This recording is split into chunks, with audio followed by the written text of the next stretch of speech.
Insurance. Guys, here is Brian Windhorst, ESPN NBA reporter, of course, on last night's 6 p.m. Sports Center, updating Joel Embiid's health status.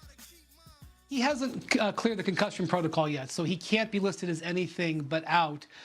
This is more of a issue related to that issue as opposed to the orbital fracture. So if he is able to follow the steps and clear concussion protocol on Friday, and he's okay playing in that mask, I still think there's a decent chance that he's going to get out there for Game 3.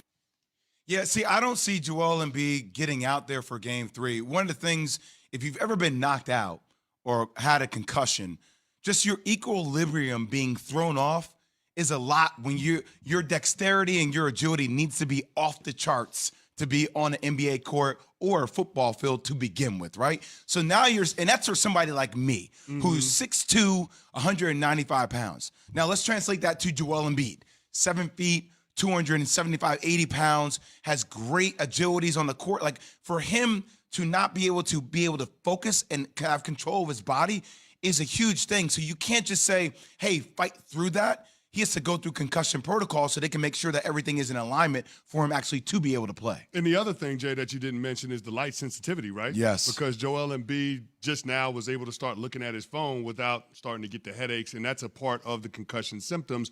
Can you imagine him going into an arena tonight, and you're talking about the bright lights, having to play in a playoff game? The ringing of your head as well, that all little of that stuff. Sound, that kind of, I don't know if you've ever had something like that, Max, like a concussion, but like there's just this ringing. So now if you're enhancing that ringing by yelling in crowds, combined with the light sensitivity, combined with you not having control of your equilibrium, that's I want to be tough. very. So basically what you're saying is the series is over.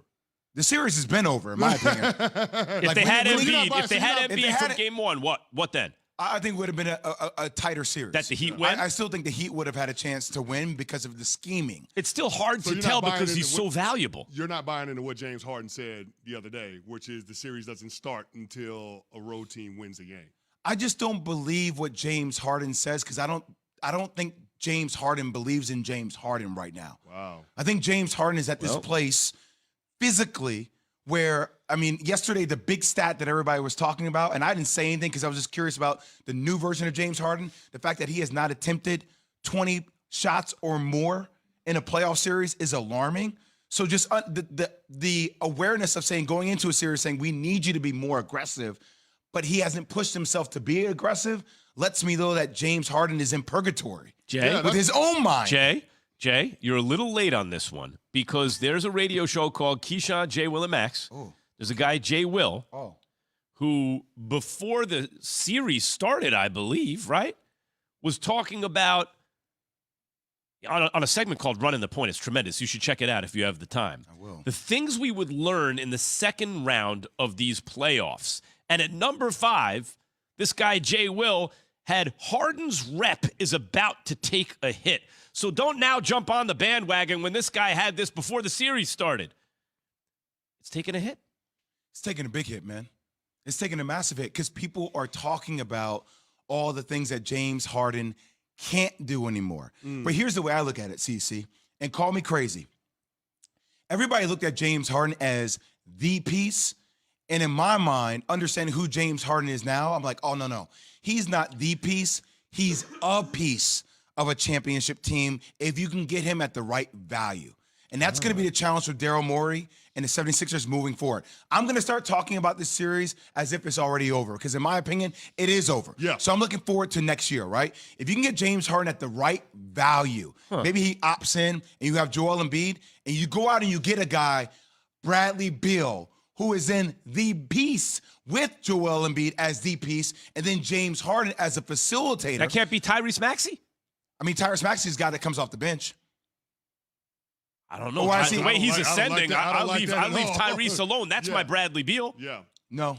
Not good enough? I disagree with that. I disagree with that. One of the biggest issues with the Sixers is they can't shoot. Yeah, that's true. Game 2, they could use shot some more space. 8 for 30 from three-point land. All right, guys, you talk about Harden's value, Jay. Are you going to need Kelly Blue Book for Harden's value? Listen to Jalen Rose talk about this very subject on Get Up. I don't believe they will.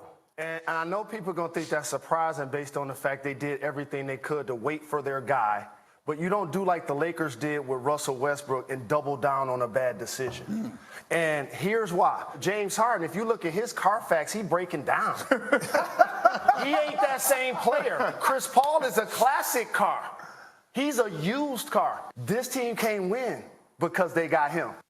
So I think Jay Rose is right, but used cars can be incredible if used properly, right? So I'm a car classic guy. Okay. I have one dope car. It's a 65 Ford Mustang. Of course. I could have said that ahead of time. I got it down in North Mustang, Carolina, yeah. Max and CC. Yeah. It is my baby.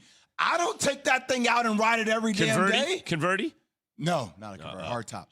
I don't take it out and ride it every day. Oh. You know, I do. I keep it. I keep the maintenance on it. I keep it in impeccable shape.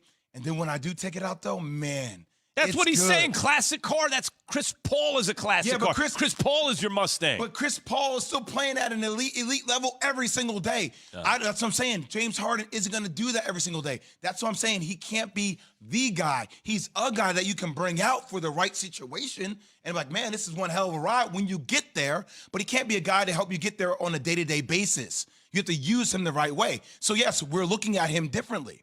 You guys want him to be the player he was a couple years ago in Houston. I'm telling you, know what he's the not problem that is? kind of player Here's anymore. what I'll say, Jay. I thought when they made this trade, he was going to be the secondary option for the Sixers offensively to Joel Embiid.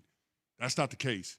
He's not the number 2. That's Tyrese Maxey right now. I hear you. And I don't know that James Harden will ever get to a place where he's going to be the number 2 option on a championship-winning team. But CC, he is there now. One of the first things I said on our show, this is 2 weeks ago, I'm like, everybody wants James Harden to be the 45-point scorer. Yeah. That guy that has the ball, that played the top pace with Houston, by the way. When there's more pace, there's more possessions in the game. Okay. Sixers don't play that way to a degree. What I'm saying is, in order for them to win a championship, you need James Harden to be this James Harden, a facilitator, a guy that pushes the ball, hockey assists, that type of guy. That's what I'm saying. You need one other additional player, which they're talking about getting Bradley Beal so he can be that player all the time. But here's what I'll say. It's hard to be a facilitator when you can't break down the defense off the bounce and you're the primary ball handler. But you can if you're involved in the ball screen with Joel Embiid. You're right. That's what I'm saying. Like, he's not the guy as a standalone entity right now. That's not his game anymore. That's no longer who James Harden is. Yeah, I know, but it happened overnight, Jay. It happened so quickly. Because when he went to Brooklyn, we didn't know that that's what he was because you had Kyrie, because you had KD. 100%. He didn't need to do that. And he played great. But there was one other element there in Brooklyn. Shooters. Scores. And, yes, and Chris identified that. Mike D'Antoni, right? So Harden and D'Antoni can roll out of bed with a bunch of shooters and go, okay, let's run our thing, right? Here's, for me, what is going to be the telltale sign. This offseason, let's say Harden opts in and he takes the, whatever it is, 47 million. Ooh. Does Daryl, for that. You know what? Can we here's stop the right? thing. Hold on, Max. Let's stop right there. $47.5 million, Yeah. and there's a question of whether or not he'll opt in. Well, when Doesn't that 200 feel million so maybe wrong? is there. Doesn't that feel so wrong? I'm just saying. Feels wrong, but it feels right wrong. for his bank account. Yeah. Yeah, but you just said it, though, I Jay. hear you, it's man. about the value that you get James Harden at. And if But, you're okay, Daryl so Morey, this how can is you where I'm justify going, that? Chris. This is where I'm going. Daryl Morey is extremely rational, right? The way he approaches things. Now, he has an emotional attachment to James Harden. They're boys, right? But it's going to be really interesting, both as a test of Morey's kind of way of doing things and also as a sign for the rest of us. Does Daryl Morey bring in Mike D'Antoni? If he does in the offseason, they get bounced, let's say Doc is gone.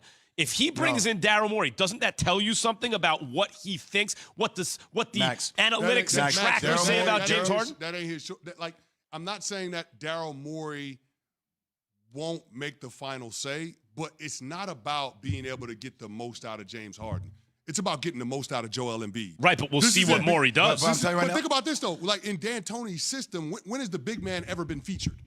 Okay, but that will tell us But something. guys, let me tell you something. As soon as Joel Embiid got hurt, that whole Mike D'Antoni conversation needs to stop. Doc Rivers is going to be the coach next year, unless he decides to go to the Lakers. I'm telling you, because you're going to get a pass. Joel Embiid is hurt. I don't think they're giving No, Doc a no, pass. no, no. I don't There's think no they're way giving he Doc gets a a pass. pass. No way. Mark it down. No way. All right, what's today's date? I'm going to come back May 6, 2022. I'm telling you, when the season starts next year, if he's not the head coach of the Lakers, he will be the head coach of the 76ers. And I'm telling you this right now, the right man for the Philly job could actually already be in town. Sam Cassell? No. The coach that just stepped down from Villanova, Jay Wright. No. Well, I mean, Philly and Jay Wright do go together. Listen, the ownership for the Sixers has had this public love affair with Jay Wright. So I'm not saying that it's going to happen. Can I give I'm you just guys a saying it's stat? a name that it should be considered. Absolutely. Can I give you a stat? What's up? Sixers through 2 games. Okay, this is via Sam Quinn, who on Twitter, right? Someone forwarded it to me. DeAndre Jordan on 30 minutes, okay, is a minus 31. DeAndre Jordan off the court, 68 minutes, Sixers are +1.